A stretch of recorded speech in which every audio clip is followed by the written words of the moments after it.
just everything from the training, but in 3 dimension and absolutely unbelievable. This is incredible. 1969 সালের 20 জুলাই পৃথিবী সাক্ষী হয় এক ঐতিহাসিক ঘটনার। মার্কিন মহাকাশ গবেষণা সংস্থা নাসার অ্যাপোলো 11 অভিযানের মাধ্যমে চাঁদের মাটিতে প্রথম পা পড়ে মানুষের। এরপর 1969 থেকে 1972 সালের মধ্যে আরও 5টি অভিযানে চাঁদে মানুষ পাঠায় নাসা। মোট 6টি অভিযানে 12 জন অ্যাস্ট্রোনটসের পা চাঁদের মাটি ছুঁয়েছে। আর এই সবকটি অভিযানই ছিল মার্কিন মহাকাশ গবেষণা সংস্থা নাসার পরিচালনায়।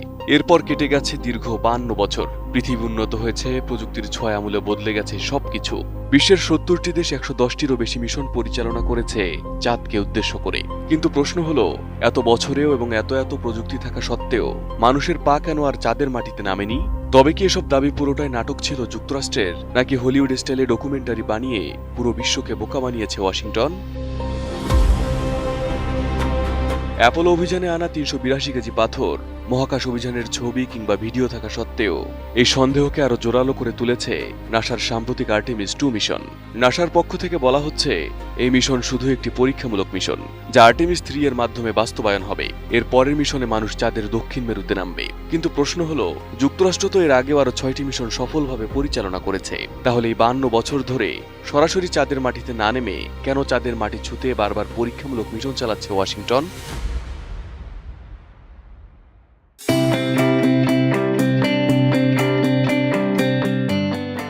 মূলত 1950 থেকে 1960-এর দশকে যুক্তরাষ্ট্র ও সোভিয়েত ইউনিয়নের মধ্যে শুরু হয় স্পেস রেস। 1957 সালে সোভিয়েত ইউনিয়ন বিশ্বের প্রথম কৃত্রিম উপগ্রহ স্পুটনিক 1 উৎক্ষেপণ করলে মহাকাশ গবেষণায় অনেকটাই পিছিয়ে পড়ে যুক্তরাষ্ট্র।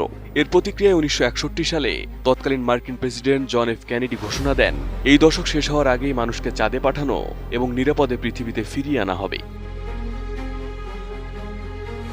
এই ঘোষণাকে অনেকে দেখেছিলেন মহাকাশ গবেষণায় আধিপত্য প্রতিষ্ঠার প্রচেষ্টা হিসেবে।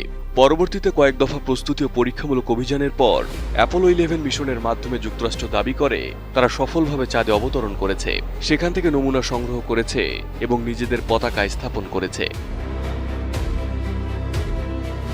সমালোচকদের মতে, সোভিয়েত ইউনিয়নকে টেক্কা দিতে রাতারাতি অল্প কয়েকদিনের মধ্যে একাধিক সফল অভিযান পরিচালনার গল্প বানায় যুক্তরাষ্ট্র এবং সফলতা পেতে লম্বা সময় ধরেই চাঁদে মানুষ পাঠানোর প্রচেষ্টা অব্যাহত রেখেছে তারা। বর্তমানে আর্টেমিস 2 সেই প্রচেষ্টারই অংশ বলে মনে করেন ষড়যন্ত্র তত্ত্ববাদীরা।